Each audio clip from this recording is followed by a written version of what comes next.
एक समय की बात है जब बुद्ध ने एक अद्भुत रूप से भावनाओं की यात्रा की। उनके जीवन के इस महत्वपूर्ण पल को बयां करने के लिए हमें उनके अनुभवों को साझा करना होगा। एक रोज बुद्ध वन में चल रहे थे। उनके साथ उनके शिष्य अनुयायी भी थे। रात के समय एक गहरी उदासीनता ने उन्हें घेर लिया। बुद्ध को एक संदेश मिला कि उन्हें उदासीनता को समझना है। वे एक पुराने पेड़ के नीचे बैठे और ध्यान में चले गए। उन्होंने अपने अंतर के संग्रहण को ध्यान से विचारा और उदासीनता के स्वरूप को समझा। उन्होंने देखा कि उदासीनता वास्तव में एक मनुष्य को उसकी वास्तविक स्थिति से जोड़ती है। उसे स्वीकार करने के बजाय वह इसे स्वीकार करने के लिए प्रयास नहीं करता। उदासीनता का तात्पर्य है स्वीकृति और निर्णय में सहायकता की अभाव। इस अनुभव से बुद्ध ने सीखा कि उदासीनता का मूल्य समझना महत्वपूर्ण है। एक दिन बुद्ध को एक गांव में एक प्रेम प्रसंग के बारे में सुना। वह गांव जाकर उस प्रेमी के पास पहुंचे। बुद्ध ने उनसे प्रेम के बारे में बातचीत की और उनसे प्रेम के विशेषता को समझने का प्रयास किया। वह जानना चाहते थे कि प्रेम क्या है और यह कैसे होता है। उन्होंने देखा कि प्रेम एक अद्वितीय अनुभव है जो हमें दूसरों की भलाई की ओर धकेलता है। बुद्ध की यह यात्रा उन्हें सिखाती है कि प्रेम का महत्व समझना और उसे अपनाना कितना आवश्यक है। एक बार बुद्ध एक स्थिति में आए जहां एक व्यक्ति अत्यधिक क्रोधित था। वह लोगों को अपमानित कर रहा था और उन्हें अत्यधिक कष्ट पहुंचा रहा था। बुद्ध ने उस व्यक्ति को संधि प्राप्त करने का समय दिया और उन्हें उनके क्रोध को नियंत्रित करने के तरीके सिखाया। बुद्ध के उपदेश ने उस व्यक्ति को क्रोध को उन्मूलित करने के लिए साधना और समझ के माध्यम से एक नई दिशा प्रदान की। एक दिन बुद्ध एक वृक्ष के नीचे बैठे हुए थे। वे अपने शिष्यों के साथ ध्यान में थे। उन्हें एक अद्वितीय आनंद का अनुभव हुआ। वे महसूस करने लगे कि आनंद हमें हमारे अंतर के साथ जोड़ता है। बुद्ध के इस अनुभव ने उन्हें सिखाया कि आनंद का सच्चा मायने समझना कितना महत्वपूर्ण है। इस कहानी में हमने देखा कि बुद्ध के अनुभवों ने उन्हें भावनाओं के महत्व को समझने में मदद की। उनकी यात्रा ने हमें बताया कि उन्हें कैसे अपने भावनाओं को समझा, स्वीकार किया और उन्हें नियंत्रित किया जा सकता है। इस कहानी का संदेश है कि भावनाओं का समझना और उन्हें स्वीकार करना हमारे जीवन को बेहतर बना सकता है। करुणा का मार्ग। एक बार की बात है, हरियाली और शांत परिदृश्यों के बीच बसे एक विचित्र गांव में माया नाम की एक छोटी लड़की रहती थी। माया पूरे गांव में अपनी दयालुता, करुणा और सभी जीवों के प्रति अटूट सहानुभूति के लिए जानी जाती थी। उसका दिल धरती पर विचरण करने वाले सबसे छोटे जीवों के लिए भी प्यार से भर जाता था। उसी गांव में राज नाम का एक लड़का रहता था जिसका जीवन भौतिक खोजों और सांसारिक इच्छाओं के इर्द गिर्द घूमता था। उसे अक्सर धन और शक्ति के पीछे भागते हुए देखा जाता था, जो उसके आसपास के लोगों की भावनाओं से बेखबर था।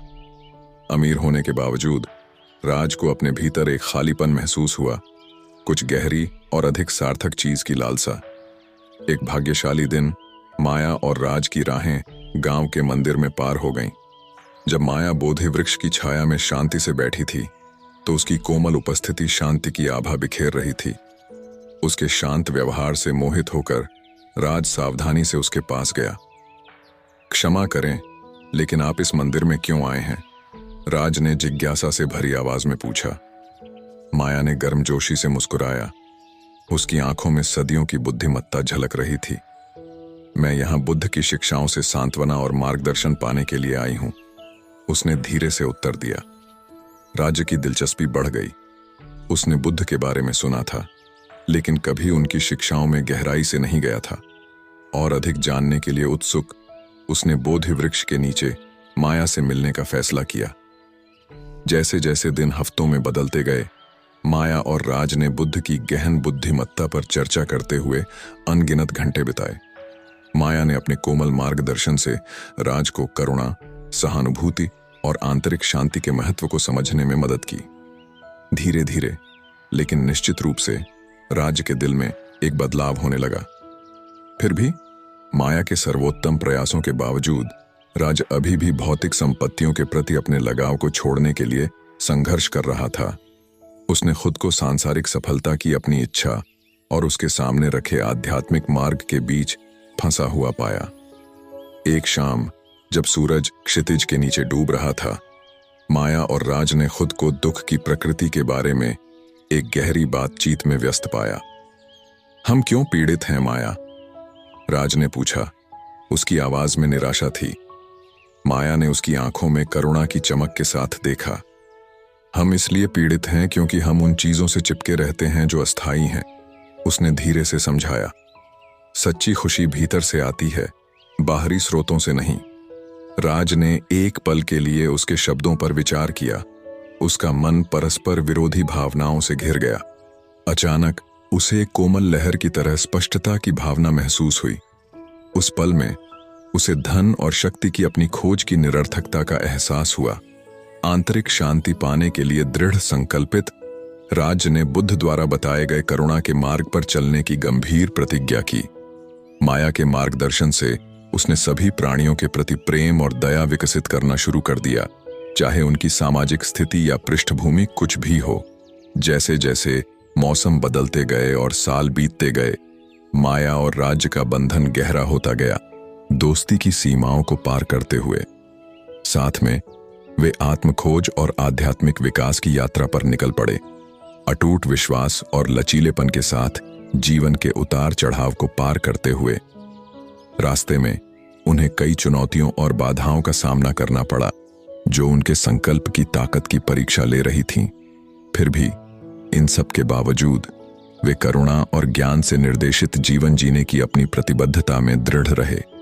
आखिरकार जब बुढ़ापा उन पर हावी होने लगा, तो माया और राज ने खुद को एक बार फिर बोधि वृक्ष के नीचे बैठे पाया, जहां से उनकी यात्रा शुरू हुई थी।